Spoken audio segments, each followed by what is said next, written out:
Carl Jung once documented a psychological transformation so profound that he called it one of the most unsettling awakenings in human nature. In his private notes from the Zurich Clinic, Jung observed a repeating pattern among certain sensitive individuals, people we would now call empaths. They appeared fragile, self-blaming, and endlessly forgiving, yet beneath their gentleness lay something waiting to emerge. These patients often carried invisible wounds, not from one trauma, but from a lifetime of absorbing others' pain. They had grown up with volatile parents, unfaithful partners, or emotionally chaotic families. Jung described them as emotional shock absorbers, taking on the suffering of those around them until their own identity seemed to dissolve. What made Jung uneasy wasn't their pain. It was what happened when that pain reached a breaking point. Instead of collapsing, these individuals began to awaken. Jung noticed that many of them possessed extraordinary psychological insight.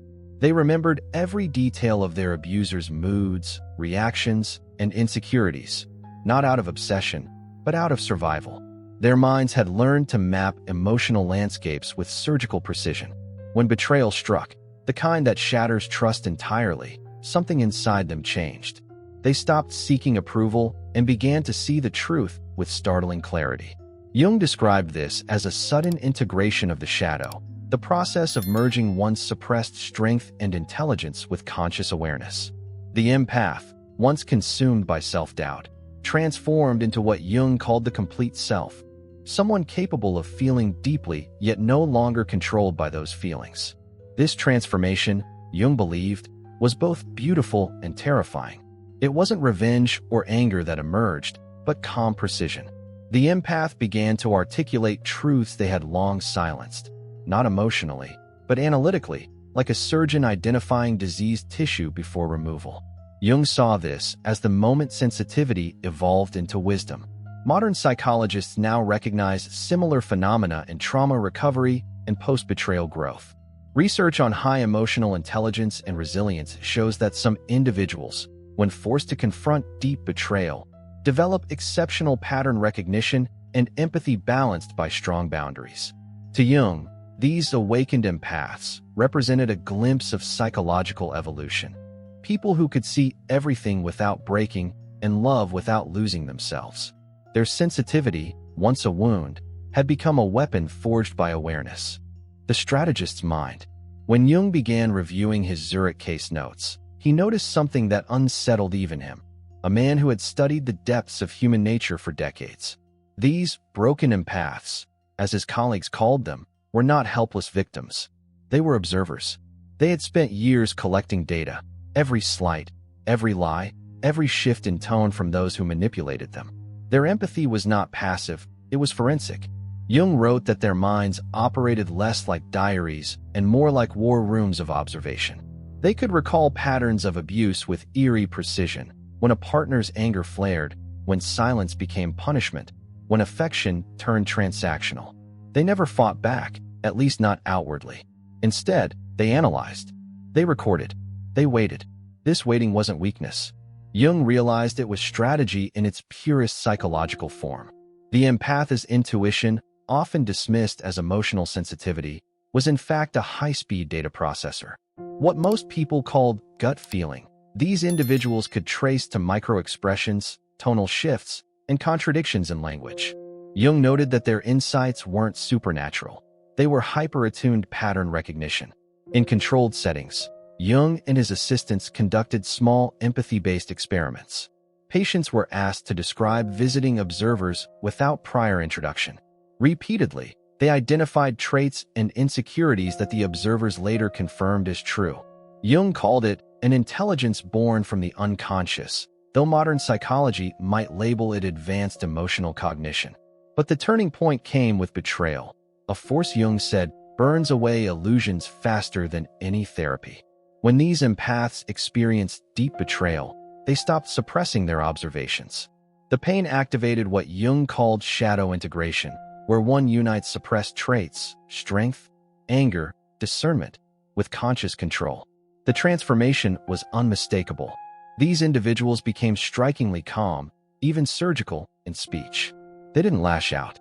They exposed truth. Jung described one patient who, after years of quiet suffering, confronted her abusive partner with perfect emotional neutrality, recounting every instance of manipulation with such detail that the partner fled the clinic in panic. Jung wrote, "This is not rage. This is clarity." He realized that empathy, when fused with awareness, becomes something close to psychological mastery.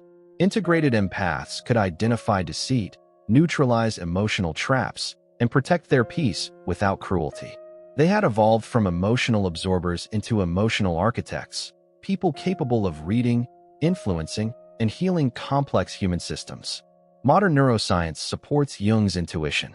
Research on mirror neurons and the insula cortex shows that highly empathic individuals possess stronger activation in areas linked to social understanding and prediction. Their brains, wired for sensitivity, learn to simulate others' emotions internally, a skill that can become either a burden or a gift, depending on how it's managed. Jung's journals suggest he saw these empaths as the next step in human emotional evolution. They could not be manipulated because they saw manipulation coming long before it landed.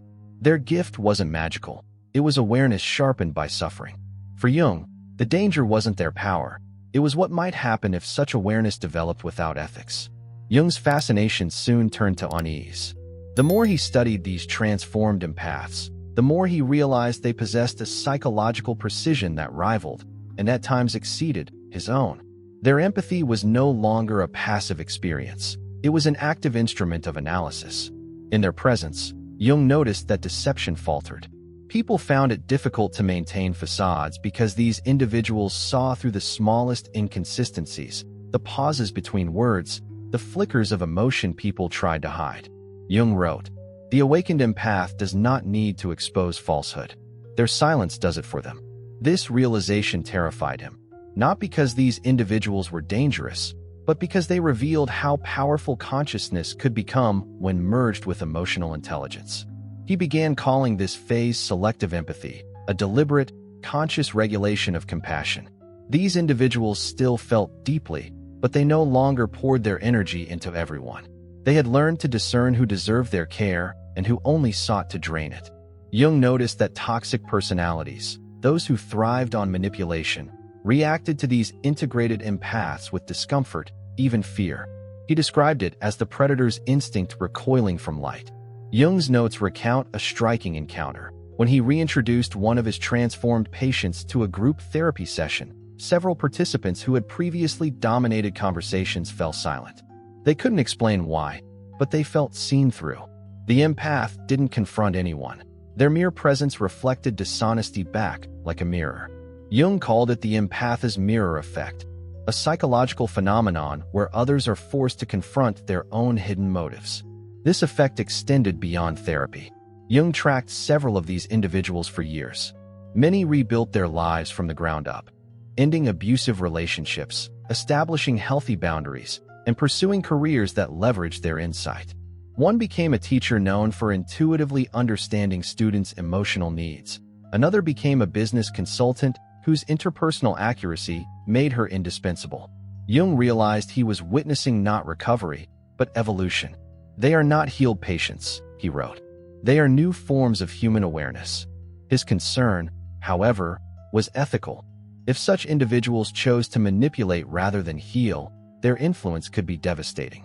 A fully integrated empath could, in theory, predict and shape human behavior with unnerving precision. To counter this, Jung began formulating what modern thinkers might call the ethical integration model.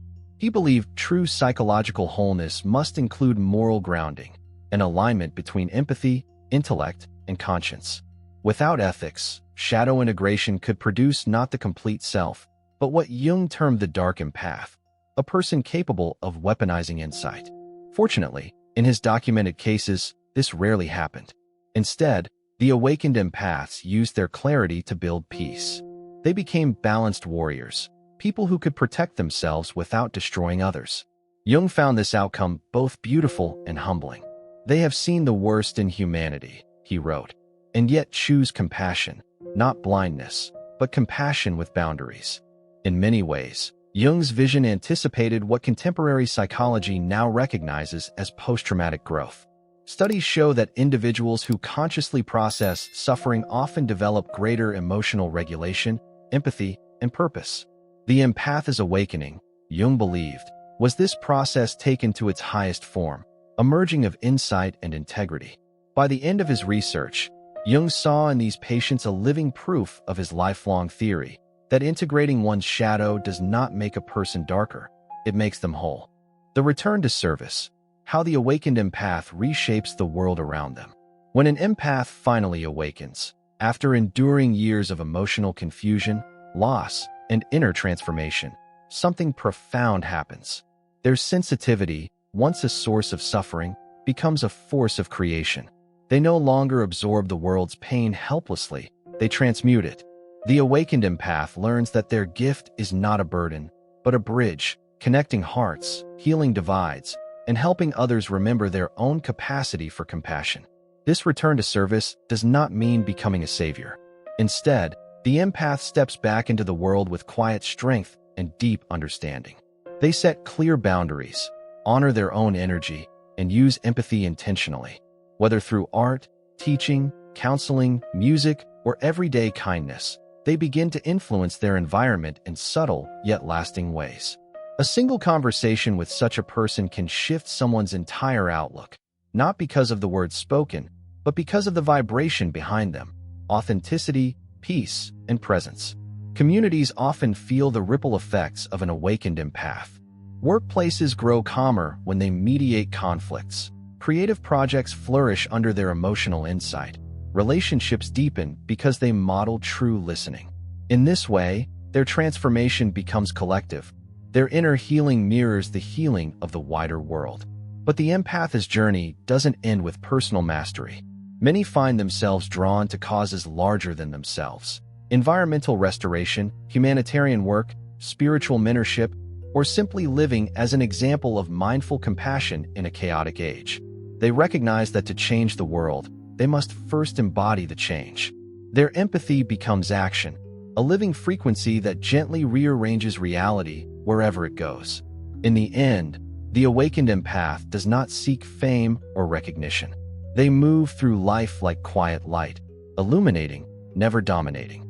Their service is not heroic in the traditional sense, but sacred in its simplicity. Every smile, every act of patience, every moment of deep understanding becomes part of a greater transformation taking place on this planet. The empath's gift, once misunderstood, now becomes the very tool through which humanity learns to feel again, to reconnect, to care, and to rise together. This is their true return to service, not to carry the pain of the world, but to help it heal.